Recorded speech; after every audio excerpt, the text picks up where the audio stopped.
started. Good afternoon and welcome to today's Law Firm Practice Management webinar, 7 Secrets to Overcoming Underearning, featuring Ann Guinn. My name is Kelly Barker and I'll be your moderator for today's session. The format for today's webinar is a 60-minute presentation. All of our attendees will be in listen-only mode. Any questions that you have will be answered at the end of the webinar. For those attendees seeking CLE credit, our professional education team is in the process of seeking approval for this program. You will receive an email within the next 10 to 20 days from our LexisNexis CLE team with your CLE paperwork. You will need to fill the paperwork out and send it back as instructed so that your CLE credit can be filed. On the paperwork, you will be required to give 2 participation codes. The first code is 86444. Again, that first code is 86444. At the end of the webinar, I will repeat the first code along with the second code. So before we get started, I'd like to introduce our speaker, Ann Guinn. Ann Guinn, Principal of G&P Associates, is a practice management consultant to solo and small law firm attorneys. With over 30 years in the legal community, she teaches attorneys how to build and maintain high-earning, client-centered, and satisfying law practices. She offers her services through webinars, membership groups, CLEs, and one-on-one consulting. Ann is also the author of the book Minding Your Own Business, The Solo and Small Firm Lawyer's Guide to a Profitable Practice. So with that, I will hand things over to Ann. Thank you, Kelly, and welcome to everybody on our call today. This is one of my very favorite topics because it applies to absolutely every attorney I have ever met. I am completely convinced that there is not a law firm in this country, there is not an attorney in this country who could not be earning more money simply by making a few behavioral changes. So that's what we're going to explore today. We're going to talk about this business of underearning, and I see this as a widespread problem throughout the legal industry. I've never encountered an attorney who did not suffer from underearning in some form or another, some of them much more profound in their underearning practices than others, but it is there and it's widespread. I want to start with a quick story here about an attorney that I was working with a few years ago. Her name is Gina. She moved from another state into her current location about probably about 2 years before this appointment, and I had met her. She had taken a class that I was doing, a monthly class, and was telling us about how she was adapting into her new locale and all of her marketing strategies and all this, and I thought she really had it all together. She was doing all the exact right things to get known in the community and to get new clients and to make connections and get referral sources built, and I really admired her for being able to put together this practice. It was a new practice area to her, and it was in a new community to her without contacts. She had worked for government agencies in the past, and this was her first solo flight, as it were. So I was surprised when about a year and a half after I met her, she called me one day and said, "I think I need to work with you." And I asked her what was going on, and I'm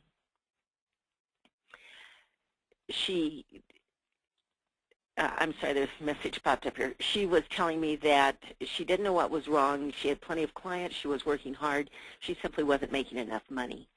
So we made an appointment to meet, and during that appointment, I uncovered some very unusual circumstances. When I finally asked her what that meant, she wasn't making enough money. How much money was she making? And she thought for a moment. She said, well, over the last year and a half, I've taken about $5,000 out of my practice for me. And I was quite shocked at that because even for a new practice, as hard as she was going at the marketing, that just really floored me. And I said, what would your goal be? What would you like to earn from your business? And she thought long and hard and said, you know, I'd love to be able to take $1,000 out of my practice every month, but I just don't think that's possible. And I said, is $1,000 enough for you to contribute to the home kitty and, you know, keep your home life going and contribute to the family and all of that? And she thought again and said, you know, I'd really like to take $2,000 a month, but I just know that is completely impossible. So this is an example of under-earning, and this is an example of the kind of mind games we play on ourselves. This was a good attorney, a hard-working attorney, in a new location, making great connections, getting lots of clients coming in, and she thought it was completely impossible for her to take $2,000 a month out of her business as her compensation. So we're going to look today at what you might be doing that's causing your under-earning, and then we're going to talk about how to get rid of those bad behaviors and replace them with good, solid, productive, profitable behaviors. So first off, let's consider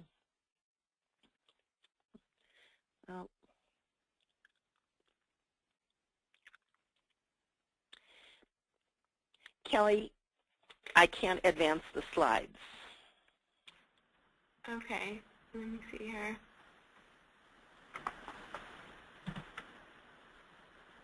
You should be able to. Just do it how you would normally do it. I am, and nothing's working. The keys are not responsive. Okay. Let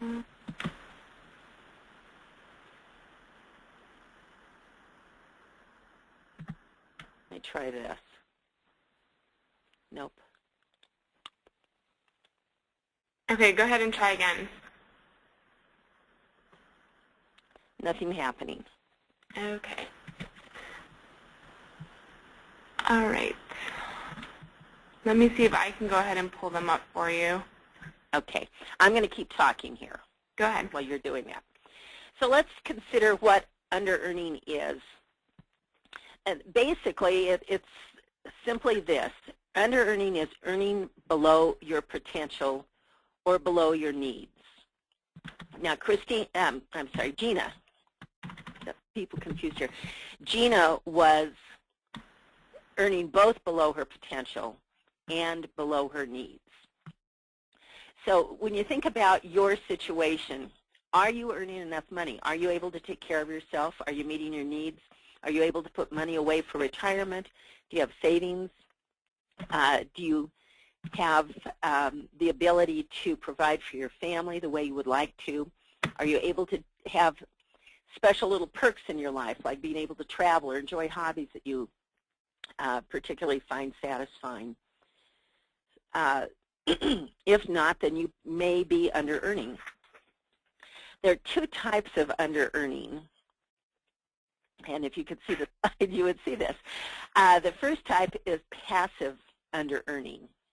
And this is about choosing not to do something or failing to do something that would have resulted in you making more money. And some examples of passive under-earning would be not spending money on software or equipment that would make you more efficient and productive, or not tending to your marketing, or not billing for all of the time worked, procrastinating on tasks, not controlling the length of your initial consultations, those sorts of things, choosing not to do something or failing to do something that would have resulted in you making more money. Okay, Ann, I'm going to make myself the presenter, and we will go ahead and proceed. Okay.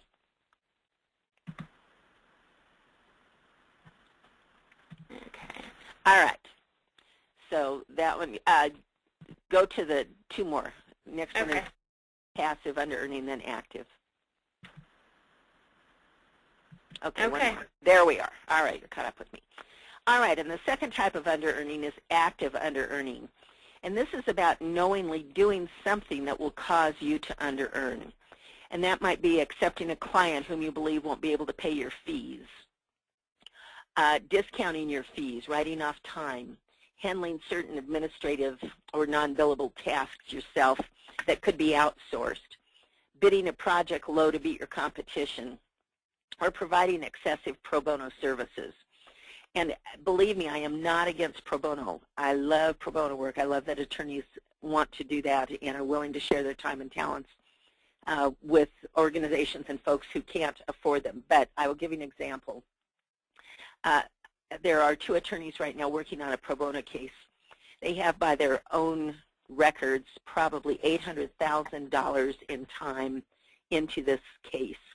That was not what they expected when they agreed to represent this client. They just felt there had been an egregious wrong done here, and they wanted to help rectify this for this client.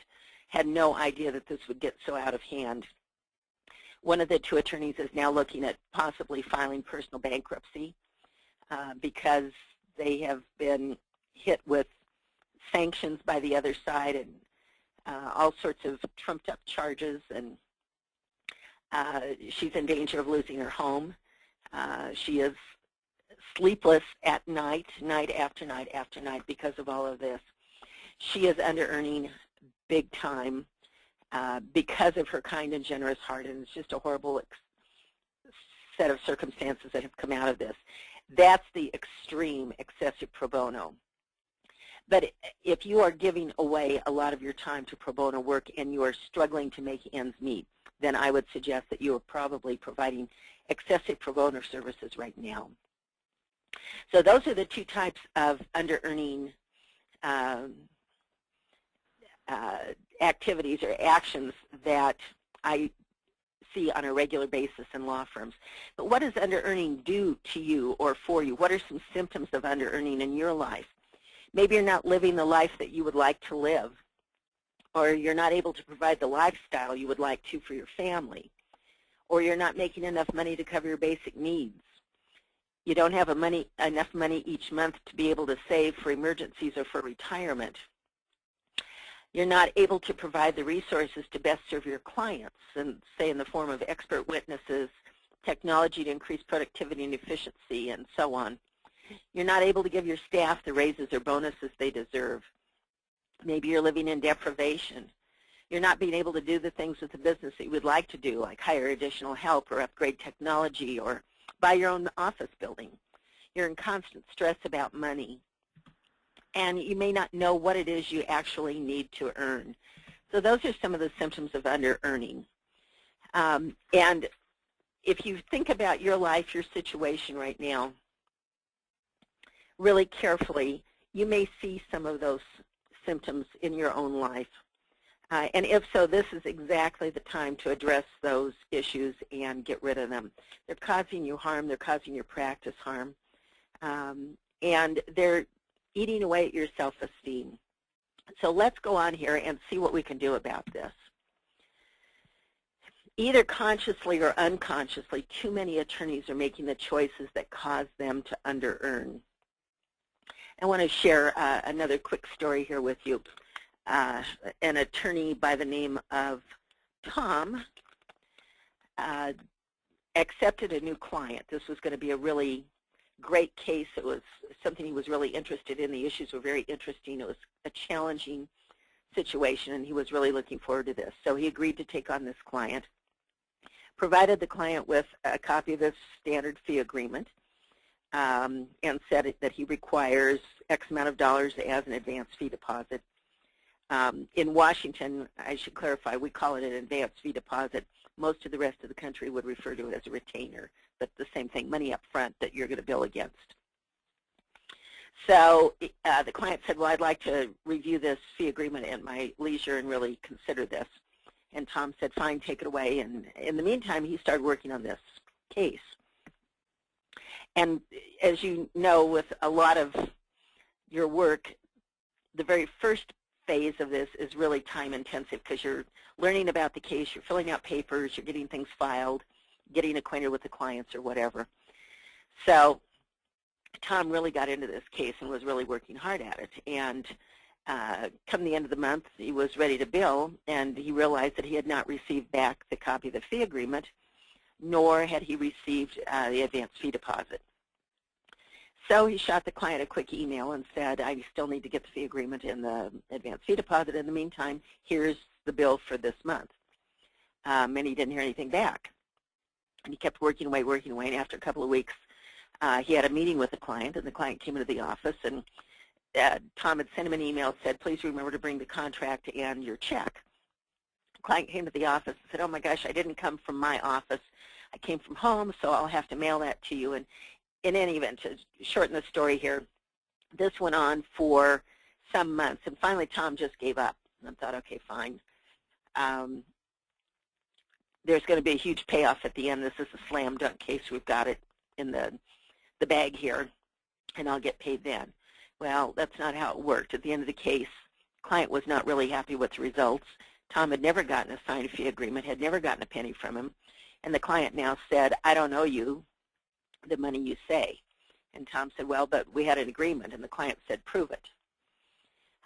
And Tom now is in the unenviable position of eating $27,000 in unpaid fees from this client because he simply did not follow through on his standard practice of getting a signed fee agreement before he started. He was blinded by the case and the client and the potential fees and all of that. So choosing under-earning behavior is more common than you realize, and it can show up in many different ways. So let's look at some of the behaviors that cause attorneys to under-earn. And Kelly, if you'll go to the next slide, please. All right, yeah, just click them all up. First, my list differs from this list, but the first one that I see on a regular basis is the failure to record time contemporaneously. And that means that you do not get paid for all the time that you put in on a matter.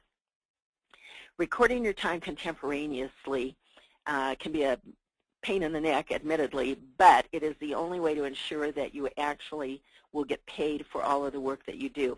Now, this is if you're hourly paid. Obviously, flat fee, we'll talk about that in a moment, and that's a different story here. But if you do not record your time contemporaneously but wait to the end of the day to fill out your time sheets, on average, you're going to lose 10 to 15% of your potential billable time because you simply don't remember everything you did during the day. You don't remember those phone calls or that email that you read and responded to. If you wait to the next day, you lose on average about 25% of your potential billable time. And if you wait to the end of the week, you could lose as much as 50% of your potential billable time because you simply don't remember what all you did during that time. So probably, in my mind, that is probably number one. Failure to record time contemporaneously results directly in under-earning. Failure to tend to the business side of the practice, not paying attention to your financial reports, not paying attention to effective client management and effectively manage client expectations. It comes to mind, I went into a firm a few years ago and asked to see a profit and loss statement. And the attorneys looked at me blankly. They had no idea what I was talking about. And I said, well, would you happen to have a balance sheet? One of them thought for a moment, ran out, came back, and handed me a piece of paper. And he said, here's our balance sheet. And I looked at it, and it was a legal-sized piece of paper, single-space, full page of typing here. And I looked at it, and I said, well, this looks like a typed version of your check register. He said, no, it's a balance sheet. See, down here at the bottom, it says balance is $46,000 something something. They had not a clue what financial statements they should be looking at. And if we had 2 hours, I could tell you all of the problems that came out of that inattention to the business side of the practice. But another major cause of under-earning. Another one is failure to market or relying on ineffective marketing strategies. I'm not going to badmouth any particular marketing opportunity that's out there for law firms, but you all get the phone calls on a regular basis from people trying to sell you on this, that, and the next thing, and guaranteeing that it will reach X number of people and you'll enjoy this new flood of clients those may not be the most effective ways of marketing your particular practice. I have found over the years that a lot of attorneys want to take what I call it the easy road for marketing. They think if they put up a website that that's going to be good enough that people are going to find their way to their door. And for most attorneys, that simply isn't how it works. You need to really get out there and be actively marketing and making connections, building those referral sources, and maintaining contact with past clients. But a big cause of under-earning is simply not bringing in enough of the business. Another is accepting bad clients and cases. Taking on a client, I learned a new term from an attorney a few years ago, and that was a rent case. He said, you know what rent cases are? Your rent is due, you don't know how you're going to pay it, and a client walks through the door with a checkbook in hand. So you take the client even if you know you shouldn't because they have a checkbook in hand. So accepting a bad client or a bad case simply to have something to do or simply to get that advance fee deposit is going to absolutely lead to your under-earnings, and it's going to be a very unsatisfactory relationship. Lack of self-motivation. Some people simply aren't well-disciplined when it comes to doing the work, doing the marketing, doing the follow-up, recording the time. They may have another income feeding into the family pot, so they just don't feel the need to work all that hard.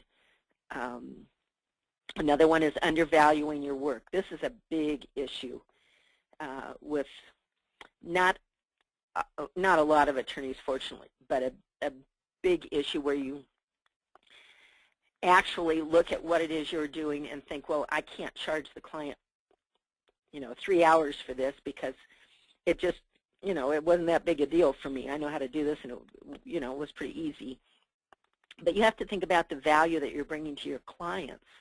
And while you may have just made a phone call or written a quick letter, and you think, it was nothing, it just was a no-brainer, that one act, that one letter, that one phone call may have made a world of difference for your clients. So please, I would encourage you not to try to second-guess your clients. You have to think of the value that you're providing your clients and forget about the dollars for the time being. Zero in on the value and then look at the dollars and say, does the value and the dollar match up here? Kelly, next slide, please. Underbilling for work performed.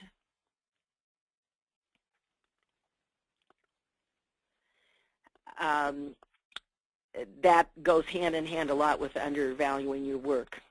You just don't see the value, so you think, I'm not going to charge for this, I'm not going to charge for that. Giving away time. One of the aspects of giving away time free is runaway initial consultations, where you say, I'll do an initial consultation for free for 30 minutes, but then you end up being in there an hour and a half or an hour and 45 minutes, and you don't charge anything extra for that.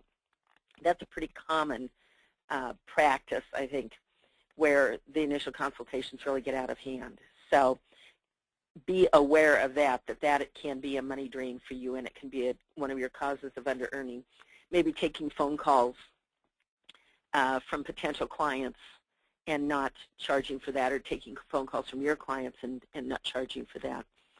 Excessive volunteerism also falls under giving away time. I'm watching an attorney right now commit professional suicide, and it's painful to watch. I was hired to help him because his law firm was,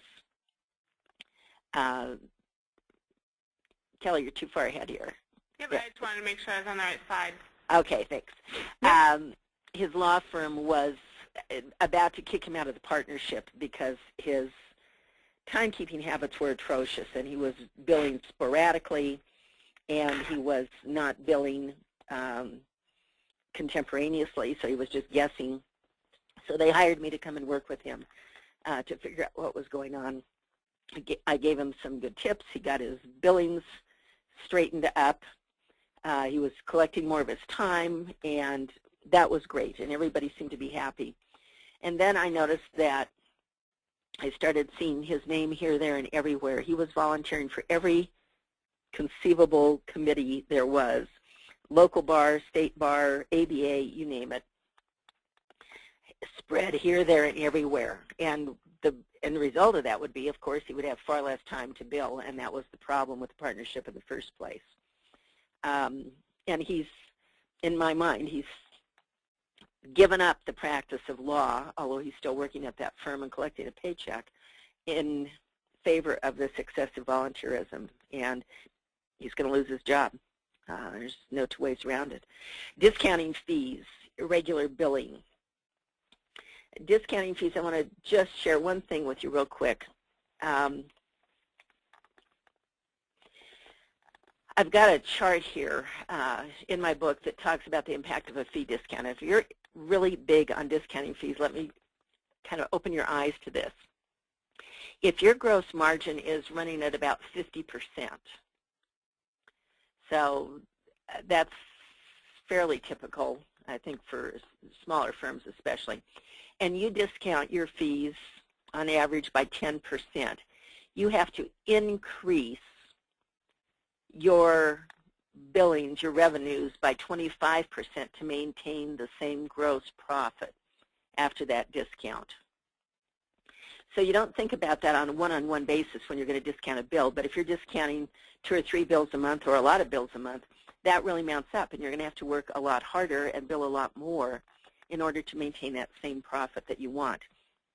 An example of that, several years ago, I met an attorney who captured every single minute of the day, and his timesheets reflected that. Every single minute was recorded.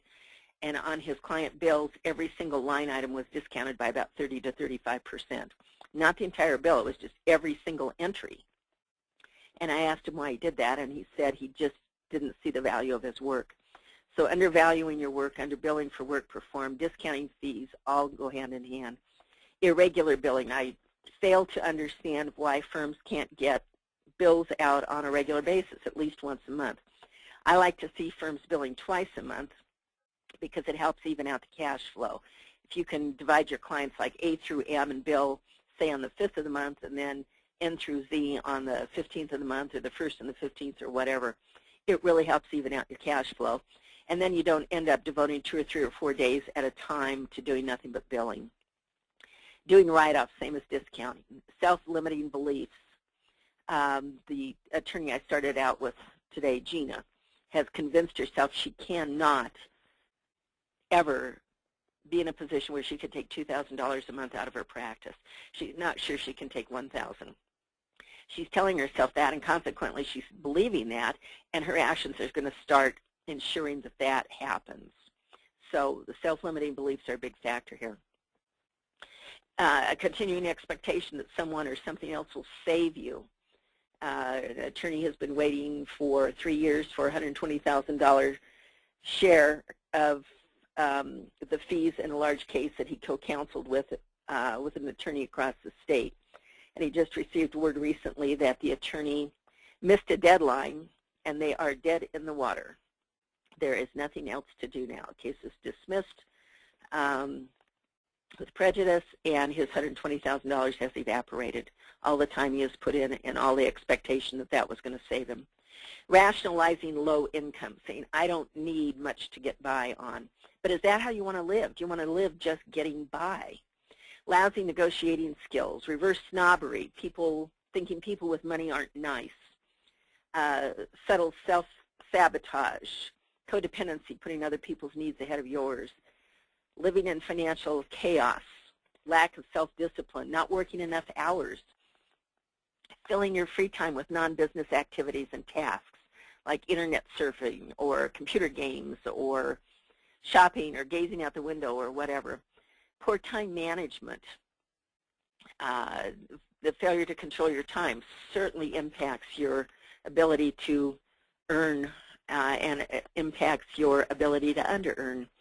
Procrastination. When you think about this, if you have a project you procrastinated on and you throw it together and you get it out the door and you've done it in 3 hours and you're so proud, you beat the deadline and you got it out the door and all this, but did you do the best job for your client when you're working under such stress like that? If you had an adequate amount of time in which to do this, how long would you have spent on it? And if the answer is 4 or 5 hours, 6 hours, one, your client probably would have had a better product, and 2, that was billable time that you would have billed performing a better job for your client. So procrastination really hurts when it comes to the earning capabilities here. This organization, the Association of Professional Organizers, tells us that executives in the U.S. lose on average 180 hours a year looking for lost things. So think about your office, your practice. How much time do you spend every day looking for lost things? Well, that's all potential billable time. So if disorganization is a big problem, get a professional organizer to come in and help you set up systems and develop an environment that is supportive of you and allows you to do your work on a regular basis without the search and seizure kind of process that goes on in so many law firms. Causing high employee turnover. Every time you lose a staff person, there is a big hit to the bottom line, and it never shows as a line item on your profit and loss statement. But it can cost as much as $25,000 to replace a staff person. When you look at time lost in interviewing and in training and in equipment and training on equipment and technology and all of that. Lack of business planning, not having goals, not having a vision for your practice. You're just bumbling along day to day and taking whatever comes along without really developing a strategy for a successful business long term. Not getting your billing rates right, just guessing or lockstepping with your competition. You may not be earning enough money to cover your needs. And the last is ineffective staff supervision, allowing people to run off and kind of do their own thing as they will. So, Kelly, next slide, please. You have to understand that this problem of under-earning is not victimless. When you under-earn, there is a ripple effect. If you have partners in the business, your under-earning affects them because that's money out of their pocket. You're not collecting on the money owed you, or you're not billing all of your time, you're giving away time or whatever. Partners share the profits, and if you're not contributing an amount commensurate with the time and effort that you're putting in and the resources that you're using, you're taking money out of your partner's pockets. You could be harming clients, certainly affecting them if not harming them, by not being able to provide the resources that you need. If you don't have current technology, you may not be working as quickly as possible, so therefore you bill more time than you actually need to. If you were able to invest in a good software program that had, say, document assembly, and you could do something in 20 minutes that might take you 3 hours to do, the old-fashioned cut and paste way here. So your clients are impacted. Your family is certainly impacted. You're not giving them what you would like to give them. And in some instances, your spouse or your significant other is in a position then of having to shoulder much of the burden of providing for the family. And your staff can certainly be affected by this. A friend of mine just was hired as an administrator in a law firm, and she's been taking the staff people out one at a time for lunch to get acquainted. And they've all said the same thing. This place is really old-fashioned. They're out of date. They don't have modern technology. It takes me so much longer to do this task than it did at my last job. So the staff is impacted, and it impacts them in their pocketbook as well, because you can't pay them possibly market rate, or at least what they deserve for their contribution to the firm. So understanding that under-earning affects others, I think, is really important to do the turnaround. So now we've talked about the causes, the symptoms of all this, but let's talk about how we can turn around this behavior. Kelly, if you go to the next slide, please. We're going to talk about the 7 things that you need to do to increase your earnings here. They call it the 7 secrets. I'm not sure if they're secrets, but I'm going to share with you what I have learned over the years about what attorneys need to be doing and can be doing to overcome this under-earning problem. First off, it's not unlike a 12-step program. You have to acknowledge that you are earning below your potential. You have to acknowledge that you're an under-earning, and then you have to determine to stop under-earning.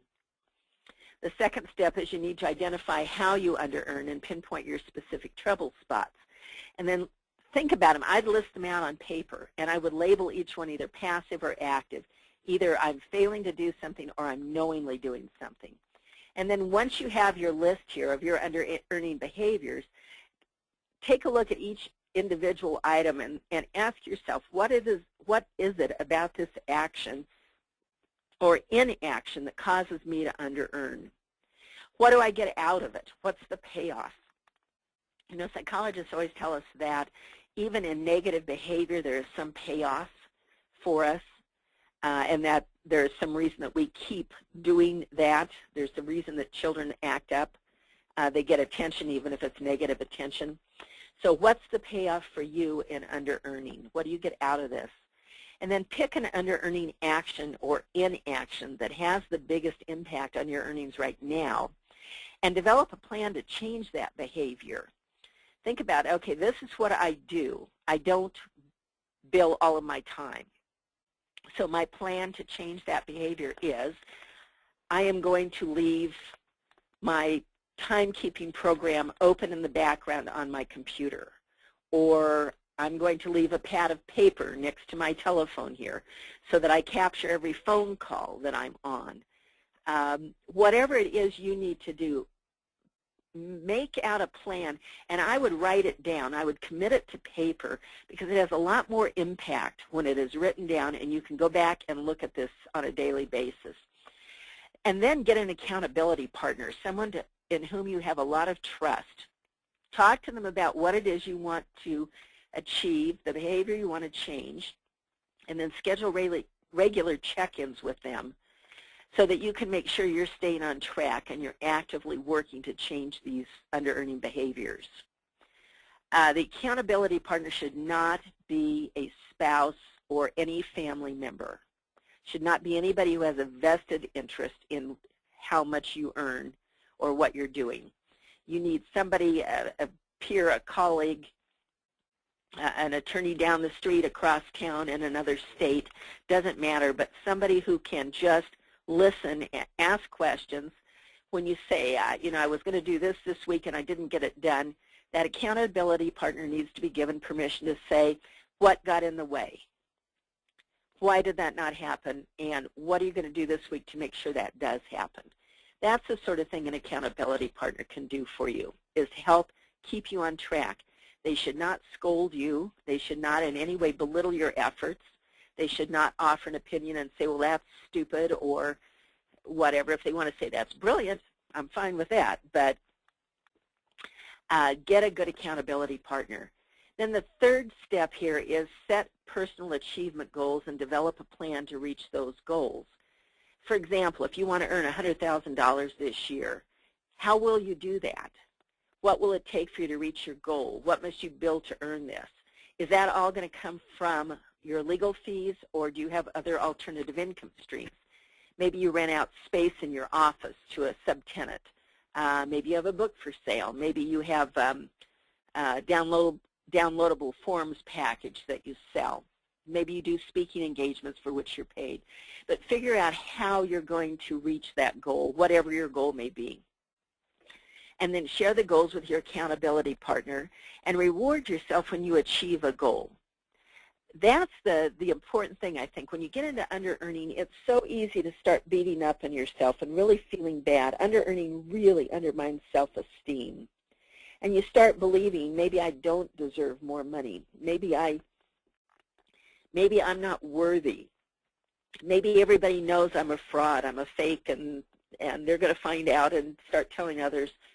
We get all of these little mind games going on up here, and I have to tell you, those are lies, absolute lies. Just knock those out of your head here and start telling yourself that you do deserve this. You do deserve to earn what you're worth. You deserve to get paid for the work you're doing. You provide value to your clients, and you deserve to be paid for that. So give yourself a reward when you achieve a goal. Could be anything from, you know, a nice lunch out, maybe a trip to the manicurist, maybe a new tennis racket, whatever. But give yourself a reward for achieving a goal, and acknowledge yourself, acknowledge what you have accomplished here and the behavior that you have changed, and then vow not to go back to that. The fourth step is to set a goal for yourself each day at work, and then do it. Plan your work day and protect your work time. I like to plan the day the night before so that next morning I know exactly what it is I'm going to start on, and I don't mess around for 45 minutes reading emails and reading news headlines and rummaging around on my desk and try to decide what to do. I'm much more productive if I can plan it the day before. I also work from a master to-do list, which is about 4 or 5 pages long at any point in time. That doesn't work for me on a daily basis. So what I do is go to my to-do list the night before. I pick out no more than 3 to 5 tasks that must get done the next day or that I want to get done. Some of those may be something short like, I need to call so-and-so and set up a networking luncheon. Some of them may be longer, like right now I'm working on slides for a CLE that I'm doing shortly. So that's something that has to get done today. If I work from that short list, I have a sense of accomplishment because every item I cross off makes my list that much shorter. If I finish the list during the day, I go back to the master list and pull something else out. But at the end of the day, I have a sense of accomplishment. And when I was working from a long list of tasks to be done, at the end of the day, no matter what I had accomplished, I would look at that list and go, oh my gosh, you didn't get this done, you didn't get this done, you didn't get this done. So plan out your day as best you can. Record all of your time contemporaneously. If you have problems doing that, a couple of my clients have agreed to do this, and it's been working well for them. They set the timer, a kitchen timer, pick up at the grocery store, set it for 10-minute increments, 15-minute increments. When that goes off, look to make sure that you've recorded your start time, whatever it is you're working on. If you haven't, you've not lost more than a few minutes. But until you get this contemporaneous timekeeping down as a real solid habit, you may need a little help like that, just a little reminder now and again. Oh, gosh, forgot to record my time. Eliminate your time wasters. Years ago, someone whom I admire so much, a mentor of mine, told me that she had deleted the games folder from her desktop. I thought she was the bravest person I had ever met in my life. I have never had the courage to do that, and that is one of my time wasters. Between tasks, my decompression time, I'll go over and play a couple of games of Mahjong or whatever. Well, if I'm not careful, those can stretch out. So eliminating time wasters, whatever that may be. It could be something as simple as having a candy dish on the corner of your desk. If somebody interrupts you when you're deep in thought, it takes 20 to 30 minutes to get back to that same level of concentration. So maybe move the candy dish out to the lobby area. Work with your door closed to minimize interruptions, but determine what your time wasters are and get rid of them. Get plenty of rest. I read this more and more. An article again yesterday said adults need 7 to 9 hours of sleep, and if you think you're getting by fine on 4 to 5 hours, research has shown you are not working at maximum productivity levels. You simply cannot do that when you're not well rested. And then periodically throughout the day, ask yourself, what's the best use of my time right now? And adjust your work plan accordingly. If you find you're working on something that is not on your short list of to-dos, or it's not billable, or it's not something that needs to be done today, then shift over to something else. Okay, step number 5, pay attention to your business. Become a proactive manager rather than reactive. Think about the business all the time. Go out to lunch once a week with your business plan and think about where you are and where it is you want to go and how you're going to get there. Reactive, that's to me the Smokey the Bear kind of manager. You wait, Smokey the Bear is proactive. He sniffs smoke and he runs and finds it and puts it out before there's a fire. Reactive is the fireman rushing in after the flames have leapt into the sky and puts out the fire. So you want to be heading off problems in advance. You want to be anticipating trends in the industry, trends in your local community, thinking about that business and what you need to be doing for that all the time. You need to know your realization rate. Realization rate is the percent of fees billed that you actually collect, and you want that to be at least 90%. If it's below that, then you're not doing a good job with the next thing, which is collecting your accounts receivable. Your realization rate has nothing to do with how much you bill, how many clients you have, how many hours you work. It's about what you collect. And if your realization rate is low, you're not getting paid. You're leaving too much money on the table here. So the next step here is don't let your accounts receivable get beyond 60 days. My recommendation is the moment they become past due, pick up the phone and call the client and say, just realized here that, you know, we've gone 15 days or a month or whatever your fee agreement says is their billing grace period here. And we haven't received a check. Is there something going on, something we need to help you with? And then work out that problem right there. But do not let your accounts get excessively aged. Every increment, they become more and more senior, like 30 to 40 days, and then 50 days and 60 days. Your chances of full recovery drop, drop, drop, drop, drop. Review your billing rate once a year and make sure that it's covering your needs. And develop a budget for your practice and figure out what you need to do each day to meet that budget. You should be able to tell me right now how many hours you need to bill on a daily basis to cover your budgetary needs and your compensation. And that would be taking into account your realization rate. So let's say that you need to collect $1,000 a day. You bill $200 an hour. So you say, okay, well, if I bill 5 hours, you know, I get $1,000. But if your realization rate is only 50%, you need to bill $2,000 worth of time.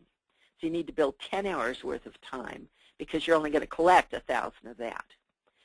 So figure out what it is you need to be billing on a regular basis, on a daily basis, to know that you're covering your budget. Know how much time you spend in your initial consultations and really learn to take control of those meetings. Keep a time log of all your time, including billable and non-billable time by task. This is going to help you determine what the best use of your time is and what you should be farming out to somebody else. Bill promptly, accurately, and in detail. Get better at case and client selection, and just say no when it's appropriate. Limit your pro bono work and make a plan for your practice to guide your business decisions. Step 6, spend every day marketing. You should be spending at least half an hour a day on marketing.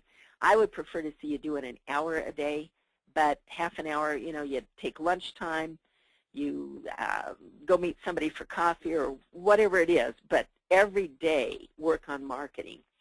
Focus on attracting your ideal client and put time and money into the marketing strategies that will provide the best return on your investment. And go outside your comfort zone and to get new results. If you're following what everybody else is doing, that's exactly the position you're always going to be in, following. Try new ideas. And the 7th step here is delegate the tasks you shouldn't be doing, like bookkeeping, clerical work, designing and updating your website, handling payroll. Those can all be outsourced to other folks at a very reasonable rate compared to what your time is worth. So that gives you back time to put into billable work, to put into marketing and getting more of the ideal clients. And it allows you to ensure yourself that this work is done by people who actually know what they're doing. They're trained to do this. And then secret number 8, Kelly, there's one more slide here. This is an extra little bonus here. Make it a goal to bill 15 minutes more per day. When you think, gosh, it's 20 minutes to 12, I'm going to lunch at 12, no point starting anything else, I'll just play a game of free cell here. Use that time instead to start the next project. Maybe after lunch you're going to start drafting something. So you need to get the client file, you need to get your notes, you need to look up client contact information or whatever it is. But use that 15 minutes productively.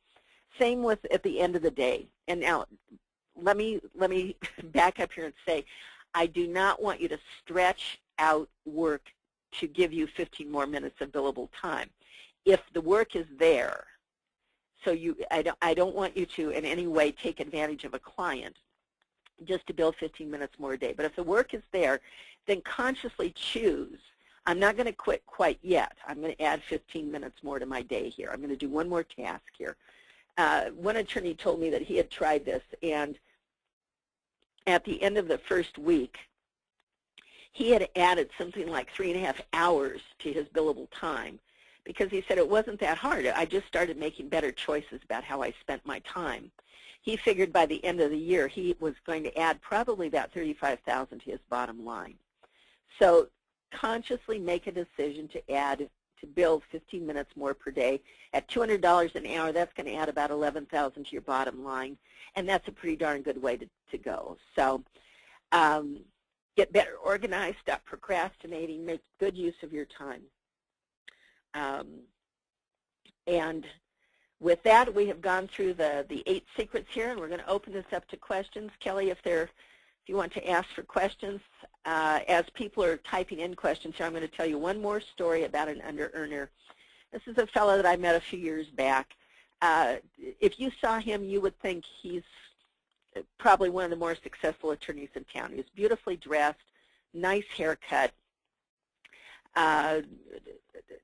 just had a nice demeanor, poised, confident, and all of this. And he confessed to me after a program that he is a gross under-earner by choice.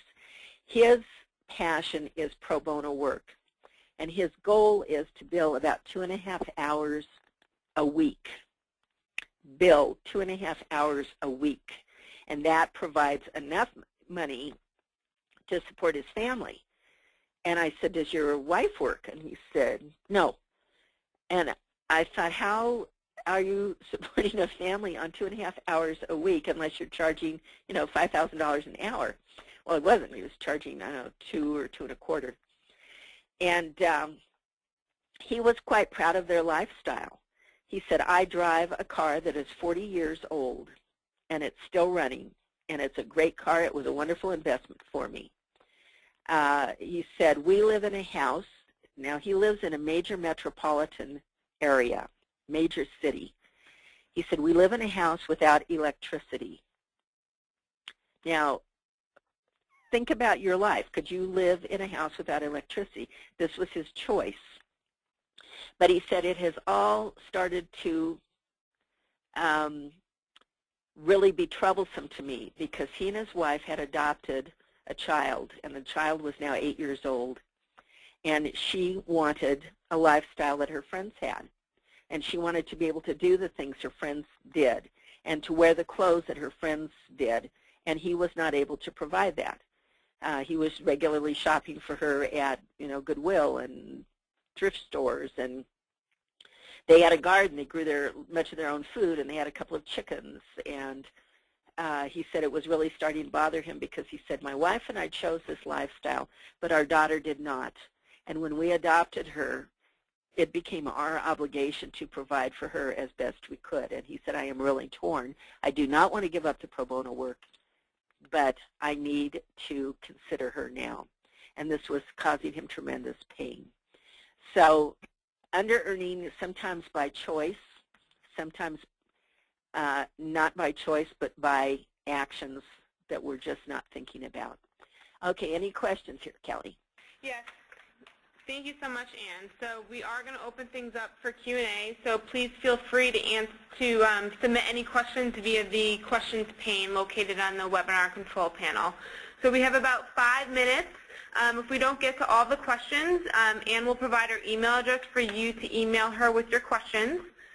It looks like the first question is, guessing hourly rate was mentioned. How does a new solo attorney determine a proper billing rate, particularly when as a new solo you end up taking cases in areas that are unfamiliar? All right, that's going to be a lengthy question for me to answer. So here's what I'm going to tell this person. My email address is Ann, A-N-N, at Ann Guinn, G-U-I-N-N, consulting.com. And if you will email me that question, I have a formula for you to follow to help you figure out what your minimum hourly rate needs to be, and I will be happy to share that with you or anybody else who'd like to see that. So again, it's Ann at AnnGuinnConsulting.com. Be happy to share that. Great, thanks, Ann. The next question is it better to bill for items like postage, copies, and other related office expenses, or just have such costs covered by the hourly rate?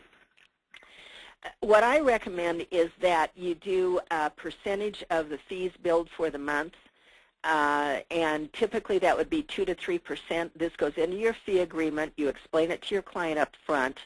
They sign the fee agreement in acknowledgement of all of your billing practices here.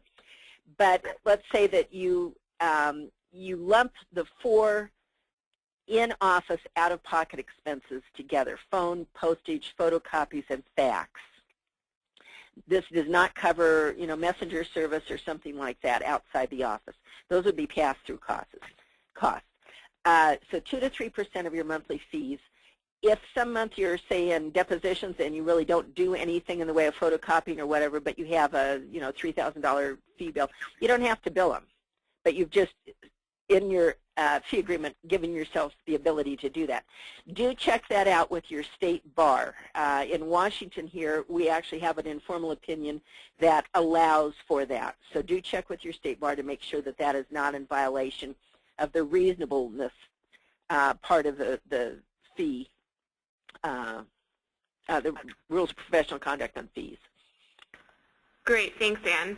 Another question is, my practice primarily consists of fixed fee cases. Should I still keep my time? I'm sorry, it consists of what, fixed fee? Yes. Okay, yeah. Yes, absolutely, because you can't ever know for sure if your fixed fee or flat fee is working for you unless you know exactly how much time is going into a matter. And we always tend to underestimate the time that we put into anything. So on a regular basis, you need to review how much time is going in on average on, I'm going to say you're doing a DUI. And you think, okay, I'm going to do a DUI and I'm going to charge, $1,500 for this because it won't take me much time. But if you're not tracking your time, you don't know for sure what is required of this. And there could be a new court form added or an additional hearing or some other step that really throws off that whole calculation. So I absolutely insist with my clients that they track all their time, whether or not it's hourly billed or flat fee or contingent. Sometimes you have to go into court and prove how much time you put in when you have a contingent fee. The court wants to know that, this $33 million share of the settlement is not an unreasonable fee for you. So record your time for everything. Great, thank you, Ann. Another question is, in your experience, what is usually the most efficient marketing practices? Are there any recommended practices for re-engaging with old contacts? Yeah, pick up the phone and call them. To me, that's just the overlooked low-hanging fruit is former clients. So to maintain contact with former clients, for years we've been hearing about doing newsletters and all that. Well, that's great if you have the time, but that really can be burdensome. And if you don't do it right or it's not interesting to your clients, it doesn't do anything anyway. You should be making at least 3 to 4 contacts a year with past clients. One of my clients sends out, she buys these beautiful postcards that are art, like you buy at Museum of Modern Art or something. And she has them printed on the back, and she tells a little story that pertains to her practice area about some client that she helped. And she mails it in an envelope so that it has importance. It doesn't go as a postcard. And people keep these, and they comment on them, and they look forward to them, and they read the story. And then it says, if you have a problem along this line, give me a call. A great way to keep in touch, and she does that 3 or 4 times a year. But pick up the phone and call. If you've had a good past client, you haven't talked to them for a while, give them a call and just say, just calling to check in. It's been a while since I talked to you. Invite them to lunch. Invite them to coffee.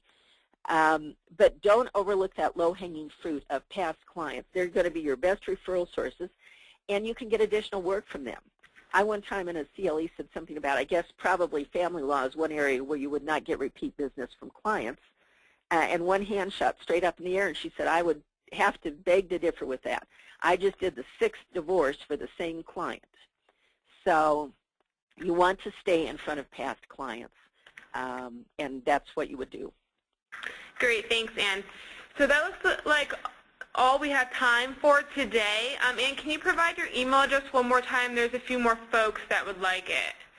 I will, and please, anybody online, I will gladly answer any and all questions. So my email address again is ANN at Ann, A-N-N, Guinn, G-U-I-N-N, consulting.com. Great. And again, if anybody else wants the billing rate calculation, send me a note. Okay. So that does conclude our webinar today. Thank you so much, Ann, for your expert advice, and to all of our attendees for taking time out of your busy day to join us. Just a few things before we part ways. All attendees will receive an email within 1 week with a link to a recording of today's webinar, as well as the slides from the presentation. And again, for those attendees seeking CLE credit, please watch for an email within the next 10 to 20 days from our LexisNexis CLE team with your CLE paperwork. Once again, the first code for that CLE is 86444, and the second code is 43424. So the two codes are 86444 and 43424. You will absolutely have to put that on the paperwork. So Ann, if you have anything else, that's it for today. That's it. Thank you all for joining in today. Appreciate it. Great. Thanks, everyone. Goodbye.